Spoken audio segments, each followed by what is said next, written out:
सही है या पीएमएस? मुझे ये क्वेश्चंस काफ़ी इन्वेस्टर्स के आते हैं, तो मैंने सोचा कि आज आपके साथ में ये वीडियो में प्रेजेंट करता हूँ, शेयर करता हूँ, जिसमें मैं आपको इन्फॉर्मेशन देता हूँ कि एआईएफ सही है या पीएमएस। वेल, मेरा ये पर्सनली मानना है कि it is not about choosing the right vehicle, it is about identifying the opportunities. Well, let me just explain. AIF as a category, as a vehicle, broadly and is categorized in three parts.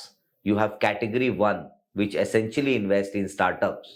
You have category two, which essentially invest in private equity space, businesses which are where the ideas are well tested and they are in the verge of coming out with an IPO, or maybe a private credit where some of the high quality portfolio managers create debt portfolio, which basically helps you to diversify your portfolio from equities. And then you have category 3 AIFs, which essentially invest in listed space, or at times they create a hybrid portfolio of listed and unlisted because they are allowed to invest up to 45% of the overall mandate in the unlisted space.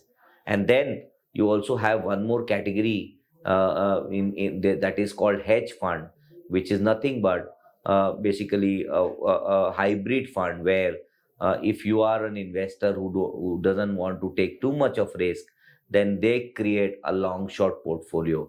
When I say long short, which means that they go long on high quality portfolio, the companies which are likely to do well, and they go short in the sector where they feel that growth will be minimal or maybe weakening down. So these are the AIFs, and you have good amount of opportunity. The non-promoter and non-institutional money under the AIF category now has reached to almost 3,97,000 crores, out of which category 3 itself is close to 2 lakh crores. On the other side, you have PMSs. Now, what do you mean by PMS? In PMS, what you're doing is essentially giving a power of attorney to the portfolio manager to invest on your behalf. However, the discretion is left with the fund manager to decide which stock to buy and which stock to sell. Well, this can be positioned as basically a vehicle against your direct equity exposure. All of you know that non-promoter and non-institutional money in India is about more than 100 lakh crores. And there are investors who have direct equities, but they do not have a research background or do not have enough time to do complete end-to-end research in each of these stocks. And therefore, most of the time, they fail to book profits at the regular intervals. And therefore, it is very important that some of these investors have come out and give this mandate to the portfolio manager, deserving portfolio manager. And there are more than 1,000 PMSs which exist in India. And there also what we are witnessing is huge value migration, where the size of the PMS industry now has reached to almost 3,90,000 crores.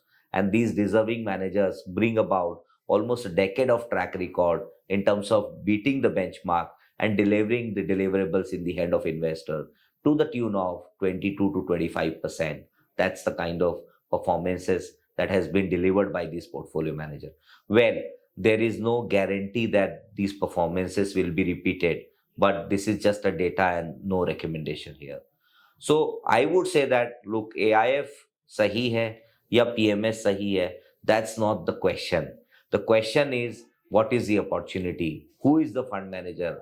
How has been the track record? What kind of returns that you can get?